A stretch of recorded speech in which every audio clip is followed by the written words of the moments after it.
네, 안녕하십니까. AP투자연구소 전략팀장 방태용입니다. 오늘은 RFHC에 대해서 한번 알아보도록 하겠습니다. 코드 번호는 218410, 218420, 현재 시간은 2021년 4월 5일 2시 51분을 지나가고 있습니다.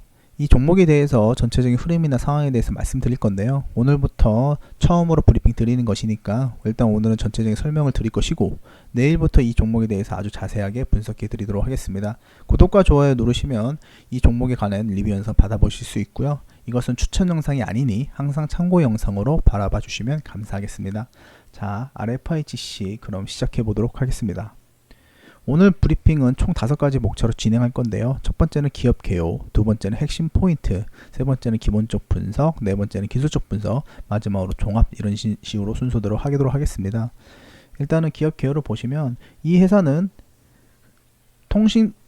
유무선 통신용 파워 트랜스터 및 방사능 파워 앰플리파이어를 제조 및 판매를 목적으로 1999년 8월 20일에 설립되었습니다. 여기서 중요한 것은 1999년에 8월에 설립되었을 정도로 업력이 되게 긴 회사인 거고, 주력 제품은 겐 트랜지스터와 겐 전력 증폭기이며 동사의 매출의 90% 이상을 차지한대요. 그러면 겐 트랜지스터가 뭔지를 좀 알아야 될 거 아니에요? 겐 트랜지스터는 이렇게 생겼습니다. 겐 트랜지스터는 소위 말해서 약한 전기 신호를 크게 증폭하여서 반도체 사용하는 부품으로 사용되는 것입니다. 소재의 특성으로 인해서 3GHz 이상의 고주파의 특히 뛰어난 효율 및 성능을 발휘하는 그런 거고요. 그리고 이거는 통신용 겐 전력 증폭기입니다. 그래서 사용되는 게 이동통신 기지국 또는 중계기, 그리고 레이더, 위성통신, 선박 등의 다양한 분야에 적용될 수 있다고 한답니다. 그러다 보니까 이제 아무래도 이동통신 기지국에 사용하다 보니까 이제 5G에 대한 관련된 업종으로 엮여가지고 여러 가지 많이 움직이고 그러는데, 어쨌거나 그렇습니다. 두 번째 제품 설명을 잘 보시면 뭐 크게 보실 건 없지만은 당사는 RF 분야에서도 무선 이동통신과 레이더 분야에 상당히 집중이 되고 있다. 레이더에 사용될 정도면 상당히 기술력이 뛰어나야 되고 훌륭해야 되거든요. 그거를 동사가 지금 하고 있다. 그렇게 보시면 될 것 같고요.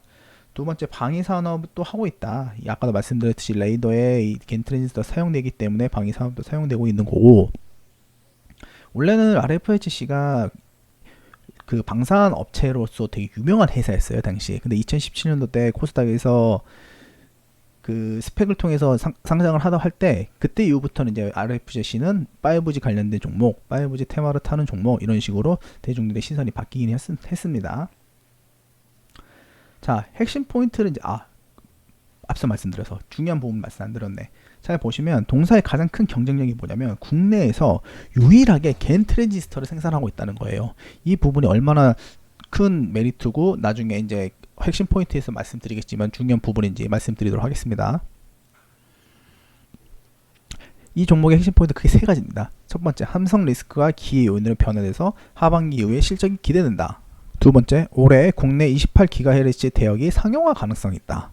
마지막으로 글로벌 5G 인프라 구축의 속도가 빨라질 것이다. 이 3가지가 상당히 이 종목의 핵심 포인트인 거고요. 첫 번째 핵심 포인트는 삼성 리스크. 이제 5G 업종에 대해서 잘 모르시는 분들은 삼성 리스크가 뭐야? 그러신 분들 되게 많을 거예요. 삼성 리스크가 뭐냐면, 삼성이 올 초에 어떤 일이 있었냐면, 이제 미국에서 주파수 경매가 있었어요. 그때 당시 AT&T나 여러 T모바일이 상당히 주파수를 많이 받아갔는데, 그때 어떤 얘기가 있었냐면 AT&T나 T모바일이 삼성을 벤더로 선정을 할 것이다라는 기대감이 상당히 있었어요. 그래서 그때 당시 5G 종목도 주가가 좋았는데, 아쉽게도 당시 AT&T나 T모바일이 벤더로 선정이 안 됐고요. 당시 그래서 상당히 탈락은 충격적이었습니다, 사실. 그래서 주가가 많이 빠졌었고, 근데 이제 삼성도 삼성인 게 이렇게 이제 탈락이 되다 보니까 빠르게 전략을 수정을 해야 되잖아요. 그래서 빨리 전략을 수정한 게 인도나 일본, 캐나다 같은 데로 진출을 해서 벤더 설정이 돼버린 거예요. 그래서 미국 시장만 있던 벤더 통신 사업자가 인도, 일본, 캐나다까지 확장을 시켜버린 거죠. 그래서 어떻게 보면 삼성 입장에서는 위기를 기회로 삼은, 그래서 삼성 리스크가 기회 요인으로 변했다라는 말씀이 이 말씀인 거고요. 네, 아까도 말씀드렸듯이 작년 9월달에 버라이즌이 이제 삼성의 매출을 수주를 했었어요, 당시. 그래서 그때 당시 벤더 설정을 하면서 주가가 팡 떴었는데, 그래서 그때 반영되었던 게 있을 거 아니에요. 그 반영된 게 하반기부터 점점 반영되면서 아까 말씀드린 인도, 일본, 캐나다 매출이 가세할 거기 때문에 아마도 영업이익이나 매출이 갑자기 확 늘어날 수 있는 그런 상황이 된 거고, 아까도 말씀드렸지만은 겐 트랜지스터의 국내에서 유일하게 만든 회사가 RFIGC예요. 그러다 보니까 삼성이 당연히 RFIGC한테 납품을 받을 것이고, 그렇게 하다 보면 당연히 삼성의 최근 수준 효과가 좋으면 RFIG 입장에서도 당연히 좋은 그런 상황이 되어 있습니다. 두 번째, 올해 국내에도 28GHz에 대한 대여가 사용할 가능성이 높아져요. 무슨 말이냐면 이때까지 우리나라가 5G에 대한 수요가 되게 컸어요. 그럼에도 불구하고 되게 활성화가 안 된 이유는 정부랑 통신사가 약간 마찰이 있었단 말이에요. 이 투자에 대해서. 근데 이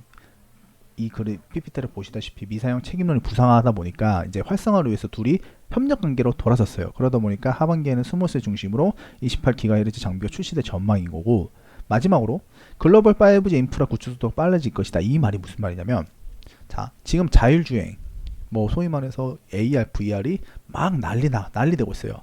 근데 그 두 개가 되려면 소위 말해 4차 산업혁명, 4차 산업이 되려면 통신이 무조건 깔려야 되는 거예요. 그러니까 자율주행차 가고 있는데 통신이 안 돼서 멈춰봐요. 그러면 진짜로 큰 사고 나고 크게 되는 거거든요. 그러다 보니까 이제 전 세계 각국이 5G 인프라에 대해서 관심이 많고, 작년부터 하려고 했었지만은 아쉽게도 작년에 코로나로 인해서 그런 투자가 당연히 되지 못했고, 그 다음에 그런 지연되다 봤는데 올해는 그게 아니라 모든 각국에 있는 나라들이 투자를 하기 시작했다. 그런 의미입니다.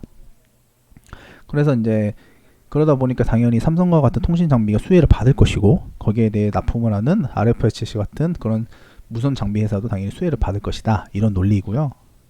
자, 기본적 분석을 보면 기본적 분석은 총 크게 PER, PBR을 많이 보거든요. 근데 PER 같은 경우는 뭐냐면 한 주당 영업이익을, 그러니까 단기순이익을 나누는 게 PER이라 그런 거고, PBR은 한 주당 순 자산을 나누는 게 PBR이에요. 근데 이제 아무래도 보면 RFIC 같은 경우는 PER이 높을 수밖에 없어요. 왜냐면 이 5G나 통신업계는 이제 막 시작한 단계잖아요. 이제 막 시작한 단계는 PER이 높을 수밖에 없는 거고, 이게 점점 높아가다가 낮아지는 거거든요.